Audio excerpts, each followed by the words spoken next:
रहा है कि मेरा भाई लालगंज का लाल मुन्ना शुक्ला नहीं है। आज मुन्ना शुक्ला रहता तो ये फील्ड पूरा चकाचक भरा रहता और ये जगह खाली नहीं रहती। एक एक सूत्र भी नहीं यहाँ पे नहीं दिखता पैर रखने के लिए। बहुत दुख की बात है, लेकिन मैं आप लोगों से बात कहना चाहूंगा कि ब्राह्मण भूमिहार सम्मेलन जो हुआ है, एकता के लिए हुआ है, आपसी भाईचारा के लिए हुआ है, एक दूसरे का दुख दर्द बांटने के लिए हुआ है और संघर्ष करने के लिए हुआ है।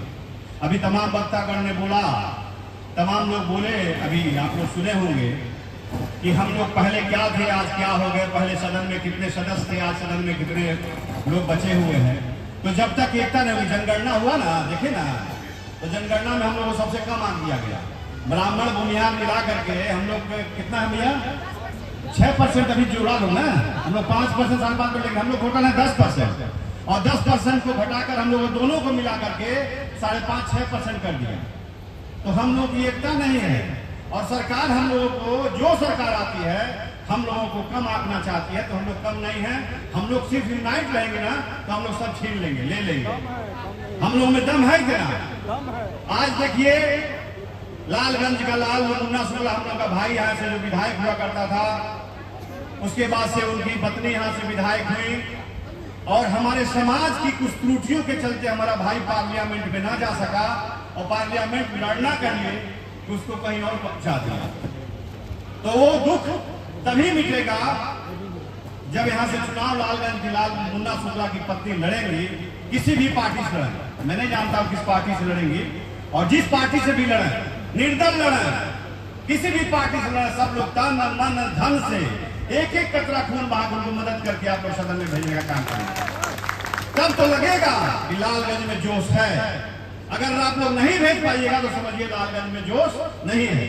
अभी हमारे बॉस चले गए सूरजभान सिंह जी, आप जान लीजिए कि सूरजभान सिंह हम लोगों के बड़े भाई हैं और कभी भी बड़े भाई रहेंगे।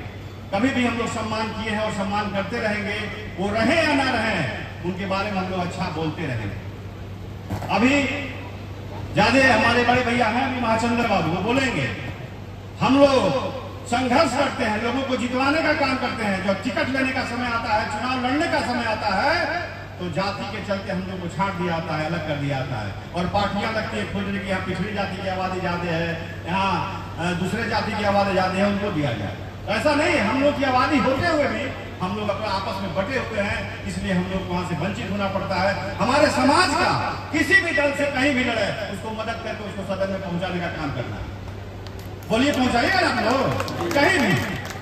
और हमको भाषण वाषण देने भाई आवेला ना है, क्लियर है। हम लाठी मारने वाले लोग हैं, लाठी चलाने वाले लोग हैं, लाठी बोलने वाले लोग और सत्य बोलते हैं, सत्य बोलते हैं और सत्य के चलते हम आज बहुत पीछे हो गए हैं। तो महाचंद्र भैया हैं, वो भी भाजपा ज्वाइन किए, हम लोग लगता है भैया आसपास ज्वाइन किए थे, तब से आप भी घूम रहे हैं और हम भी घूम रहे हैं। और हम लोग को कब जगह मिलेगा ये तो भगवान जाने, लेकिन जगह हम लोग खोज लेंगे, जगह ले लेंगे। इस बार सदन में हम लोग जरूर पहुंचेंगे। आप लोगों से ही आग्रह करेंगे कि ब्राह्मण भूमिहार दोनों एक ही पेड़ के दो टहनी हैं, इसको अलग मत मानिएगा।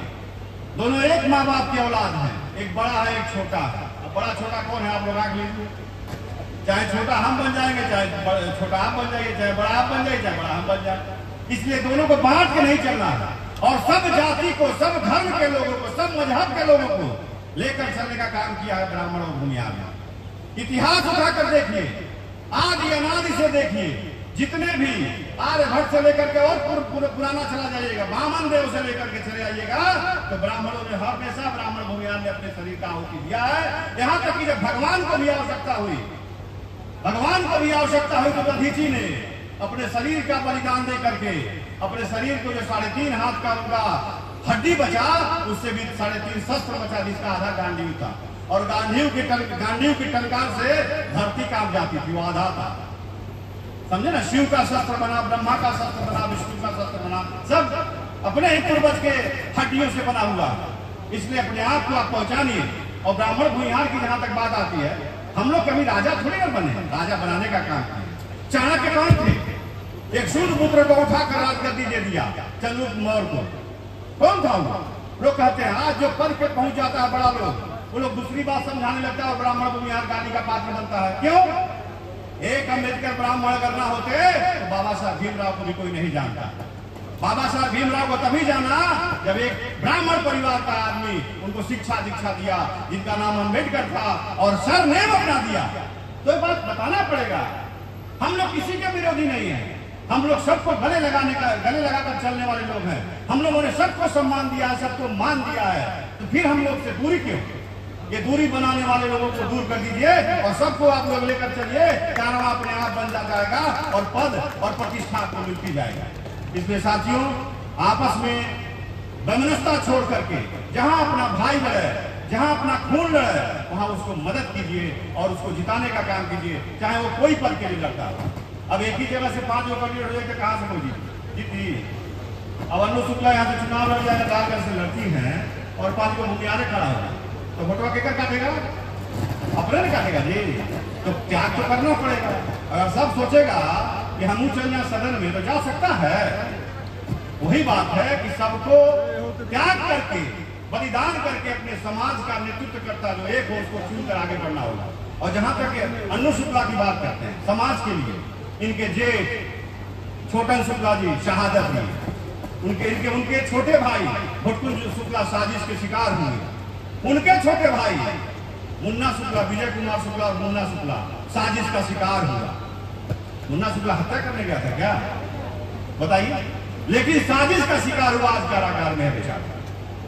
इसलिए आप लोग मुट्ठी बांध कर कसम खाइए कि आप लोग मुन्ना शुक्ला का परिवार जहां से भी चुनाव लड़ेगा, छोटन शुक्ला का परिवार जहां से भी लड़ेगा, भुटकुंज शुक्ला का परिवार जहां से लड़ेगा, ये लालगंज का क्षेत्र है और लालगंज के लाल के बहू को ही चुनाव जिताना। और ये सच बोलना है कि गलत बोलना है? ये मेरी बात किसी को बुरी लगे या सही लगे मैं नहीं जानता, लेकिन मैं इतना ही जानता हूं कि मेरा भाई अगर नहीं है तो उसके लिए मैं किसी दल में रहूंगा, किसी पार्टी में रहूंगा, आकर के उसको मदद करूंगा। इन्हीं सब बातों को ध्यान रखते हुए, चूंकि बहुत लोगों को बोलना है, मैं अपनी वाणी पे विराम देता हूं और सबको लालगंज के वासियों को प्रणाम करता हूं। पुनः याद कीजिएगा, पुनः आपकी सेवा में तत्पर रहूंगा और हाजिर रहूंगा। जय हिंद।